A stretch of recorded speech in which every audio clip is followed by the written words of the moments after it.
Good morning. It's good to have you join us on Nigeria Now, showing on your digital first Pan-African news network, that is TOS Television, a show where we analyze the big stories on the front pages of the newspapers each day. And this morning we have big stories, like we have an update, Buhari communicating with APC governors over choice of his successor. And we have other stories this morning. To analyze them is Adebayo Fajimi. Good morning. Good morning. Let's look at this day newspaper, the big story. Buhari meets governors, moves to choose successor, still consulting. We have a couple of writers there. The first one says his candidate will give Nigerians sense of victory, confident ahead of poll.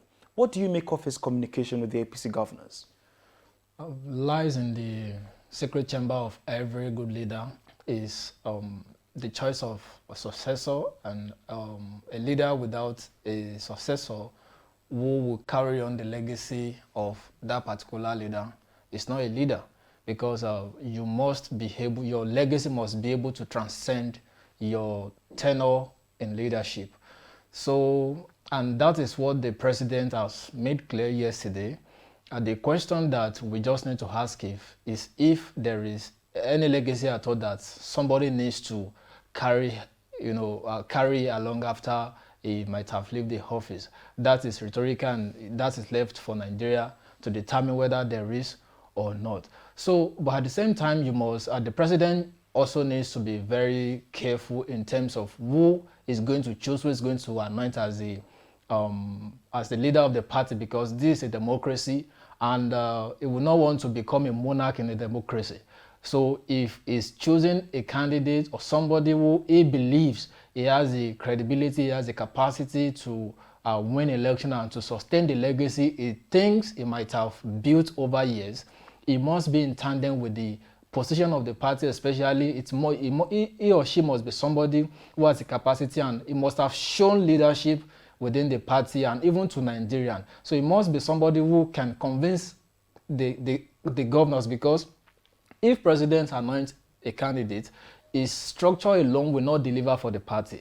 So it is going to be a collaborative effort for them to go to the polls in 2023 and win the election. So it is very critical for him in his choice of a successor. But at the same time, as the leader of the party, of course, he has that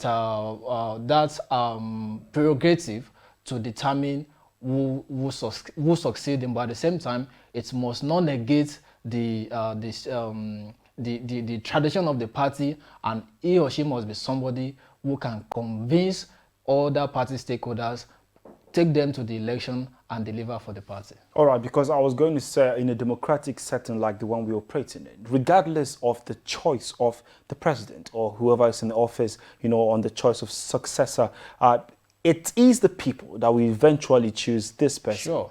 Yes, I was going to say that. Of course, that's the big story on the newspapers this morning. And that's also on Daily Trust. We see Buhari woos APC governors over choice of successor. A couple of others there. Move not president's agenda, says sources. And Yarima says why he allows many contenders to compete. And then our CSOs are saying president can't force own choice on Nigerians. All right, we'll move over to the Nation newspaper, and the big story there, of course, is still the same thing, saying Buhari seeks APC governors' support to pick successor. But let's look at the very top by the right-hand side right there. Oyetola condemns police shooting of the Nation reporter. We did hear of this sad news, and now Oyetola is condemning the act. What's your take on this? It was a sad news.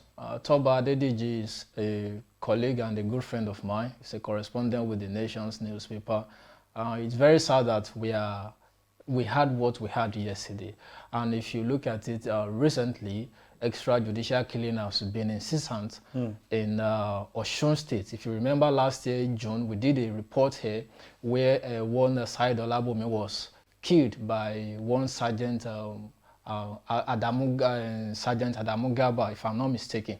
So ever since then, though the guy has been dismissed according to Yemi Opalola, police spokesperson in the state, but since then we have not had anything. In fact, I think early this year, the king, the monarch in town of that guy, and from Iragbuji, the town of the governor, Oba Adebomi, also had to make a statement to ensure that this the case is not carpeted. So, but till now we have not had anything. Last year December, the same thing happened on the same axis. Another man was shot dead by a police officer. Early this year also, another guy was shot dead by police. But the question is, why is it that whatever that happens, or if anything happens, the next thing our police officers, our police agents do is just to bring out their gun and they want to harass people? I remember last day before I traveled, I was, I think, around the Apple Bridge. So in Abuja? Yes, in Abuja here. So one keke rider just parked at a very wrong place, and one police officer was just driving in Peugeot.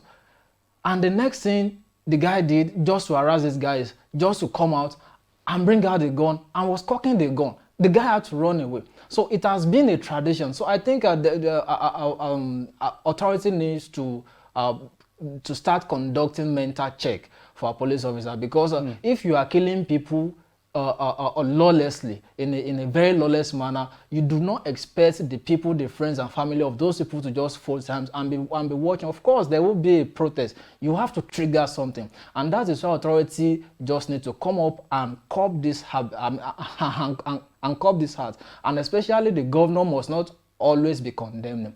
There should be a decisive action, a decisive step that is going to bring a succor to the damage or the hurt that people are going through. So it is very bad, especially people are just protesting and they are demanding for justice, and you just go there, shot at people and firing tear gas and all of that. Even if it is tear gas, it's still understandable, but shooting at people is condemnable, and we should not continue this way. Well, that story is on the Nation newspaper from the very top there on page 2. And then just besides that, we see monkeypox. Federal government bans sale, consumption of bushmeat.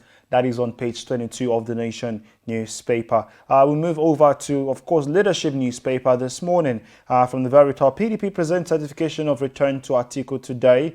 Besides that, Methodist prelate says my abductors collected 100 million naira ransom.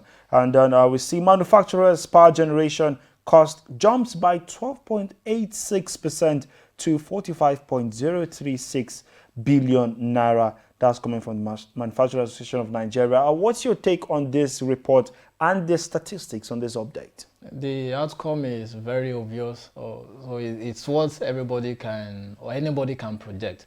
If I'm running a business and the cost of production is high, it's not coming down, it's rising day by day, of course, the end users are the ones that will bear the brunt, except you are not patronizing me. As long as I'm still in the business and I'm selling fast, of course, the consumer are those who will bear the brunt, because the aim and objective of every manufacturer, of every entrepreneur, is to maximize profit. So, and if I'm spending much to produce goods and services, or to produce a particular good, of course, there's going to be a hike in price. So, and that's why we are still having problem in our economy. So if there is no sustainable or constant power, how do you want to generate a lot of money? How will business thrive? How will foreign investors even be willing to come to Nigeria, apart from the issue of insecurity, to want to do business, joyfully, without spending huge amount of money on what they don't need to be spending on? If we go to a developed nation, I've not been there, but most of our politicians and our friends and family who have been, they are telling us good stories and how their economy, are doing well. But here, the reverse is the case. So for us to be able to move forward